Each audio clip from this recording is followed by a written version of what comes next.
नहीं, ये जो बात मैंने आपको कही है कि जो लिखा है कैप्शन में कि इस वीडियो के सवालों का जवाब आपको बताएगा कि आप किस तरह से अपने बच्चों को इस न्यू वर्ल्ड ऑर्डर से और अगली आने वाली इस विश्व व्यवस्था से, ग्लोबल एलीट से बचा सकते हैं।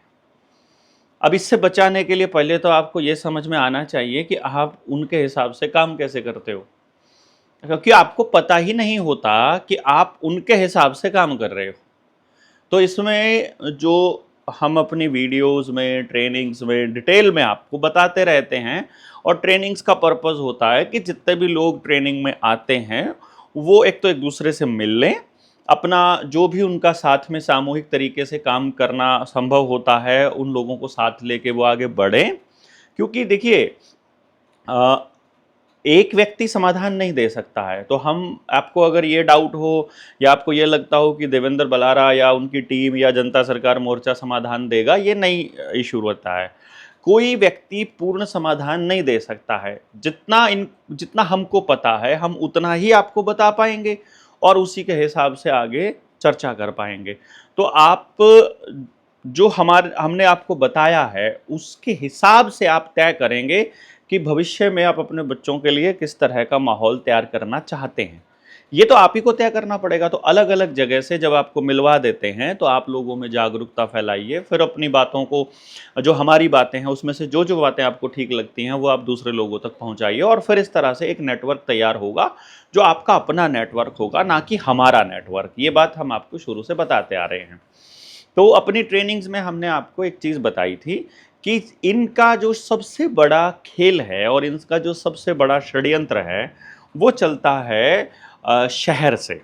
यानी कि शहर जो है वो इस पूरे के पूरे षड्यंत्र का केंद्र बिंदु है, और जो गांव है वो इस केंद्र बिंदु को तोड़ने का सबसे बढ़िया मतलब जरिया है। गांव गांव ही तोड़ सकता है इस पूरे के पूरे सिस्टम को, इस पूरी की पूरी व्यवस्था को, इस पूरे के पूरे खेल को सिर्फ गांव तोड़ सकता है। तो अगर गांव तोड़ सकता है तो वो कैसे तोड़ेगा? मतलब आपको ये देखना होगा कि गांव की जो व्यवस्था है, यानी कि जो गांव का जो तंत्र है, गांव का जो सिस्टम है, वो आपको एक दूसरे से जोड़ कर रखता है, और जो शहर का तंत्र है वो एक दूसरे से तोड़ कर रखता है। गांव का तंत्र व्यवहार आधारित करना संभव है, शहर में व्यवहार आधारित संभव नहीं है, वहां व्यापार ही होता है। गांव में उत्पादन आधारित व्यवस्था को बनाया जा सकता है, शहर में केवल व्यापार आधारित यानी केवल बेचना खरीदना ही संभव है।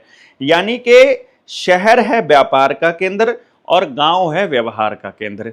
तो अब जो सिस्टम है वो कोशिश कर रहा है ज्यादा से ज्यादा आपको शहर में शिफ्ट करने के लिए। जब वो आपको गांव से शहर में शिफ्ट करेगा या गांव का नाम बदलकर शहर कर देगा, ये भी बहुत इंपॉर्टेंट चीज है। गांव का नाम शहर में कैसे आएगा? जैसे कि आपका गांव है, आपकी व्यवस्था है और आप अपने तरीके से वहां काम कर सकते हो। शहर में आप अपने तरीके से काम नहीं कर सकते हो। जैसे कि आपको शहर में क्या करना होगा, कूड़े की व्यवस्था अलग से करनी होगी, स्ट्रीट लाइट्स की व्यवस्था अलग तरीके से होगी। आप गाय भैंस पाल सकते हैं कि नहीं, इसके अलग कानून होंगे। आप वहां पर अपना अमली वो क्या कहते हैं, अपना जो अपने गांव का जो आपका सिस्टम है उसमें आप टैक्सेशन व्यवस्था कैसी होगी वो आप नहीं देख सकते हैं। जंगल की व्यवस्था, खेती की व्यवस्था, ये सारी व्यवस्थाएं जो हैं वो आप इस गांव की व्यवस्था में अलग होती है और शहर की व्यवस्था में अलग होती है। गांव में आप अपना मकान जैसे मर्जी बना सकते हैं, शहर में आपको CLU लेना पड़ेगा। शहर में आप कोई भी मकान नहीं बना सकते बिना नक्शा पास किए टाउन प्लानिंग वालों के हिसाब से। तो वहां पर व्यवस्था में कंट्रोल है शहर में इल्यूमिनाती का, यानी कि दुनिया के शासकों का, यानी कि वर्ल्ड इकोनॉमिक फोरम का, यानी कि व्यापारियों का। और जो गांव में जो ताकत है वो गांव की है। तो अब ये क्या करेंगे, गांव को शहर में शामिल करते रहेंगे, यानी शहर के नजदीक आ जाएगा गांव, तो शहर का एक्सटेंशन इस तरीके से करेंगे कि वो गांव की तरफ चले।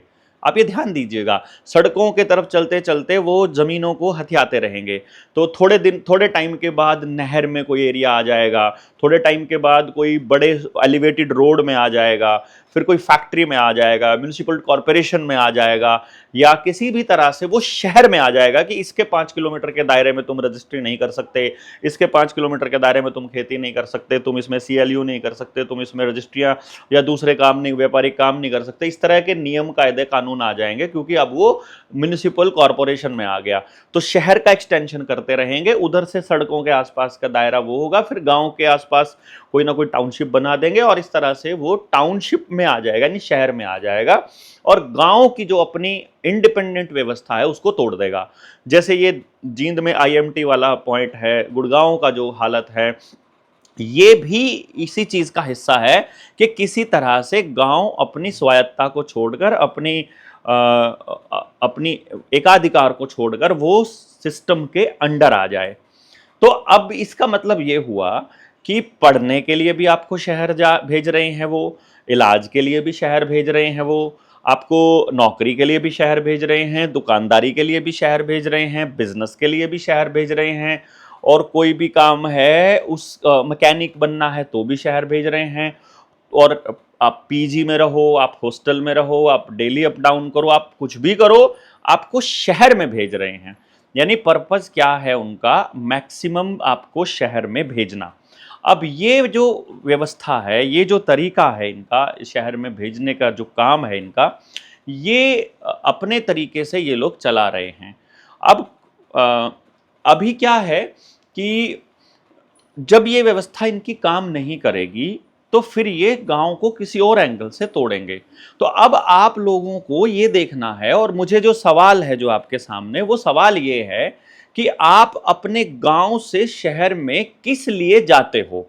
यानी आपने अपने गांव से शहर जाना शुरू किया तो वो किस पर्पस से शुरू किया, और वो जो पर्पस था वो गांव में किस तरह से लागू हो सकता है। यानी जिस काम के लिए आप शहर जा रहे हो, क्या वो गांव में संभव है लागू होना, और यदि संभव है तो आपका कितना पैसा बचेगा।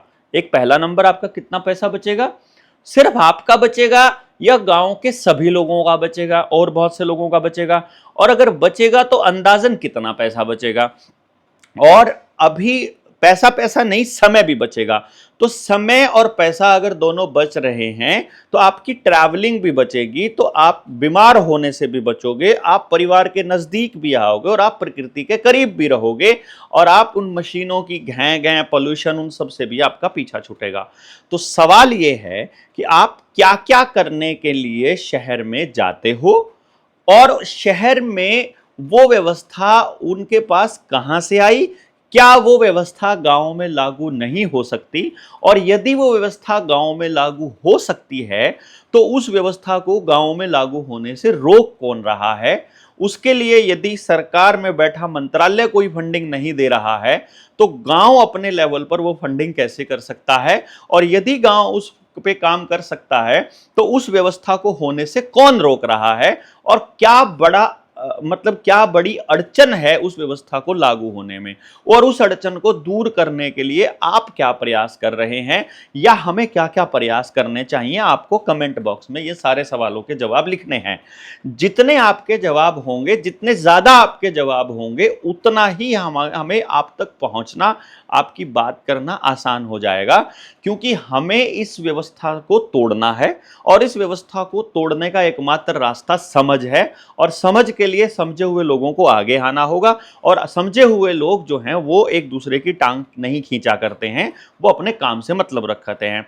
तो अभी जो लोग, जिस तरह का प्रकरण कई बार आप लोगों को देखने को मिलेगा, आप ऐसा मत सोचिएगा कि ये सब जो है वो हो रहा है, नहीं, ये होने दिया जा रहा है। क्योंकि जो अभी हो रहा है, यदि अभी ये 1 साल बाद या 2 साल बाद होता तो इसके भयंकर परिणाम देखने को मिलते, और जो इससे पहले हुआ है अगर वो भी नहीं हुआ होता तो ये भी आपको नहीं पता चलता। तो बहुत सारी चीज़ें ऐसी हैं जो आपको समझ में आएंगी समय के साथ साथ। अभी फिलहाल आपको ये बताना है, ये जानना है कि आप शहर से बजाय गांव की व्यवस्था में यकीन करते हो या शहरी व्यवस्था में करते हो, और शहर में आप क्यों जाते हो, क्या क्या वो व्यवस्था आप गाँव के अंदर नहीं ला सकते हो?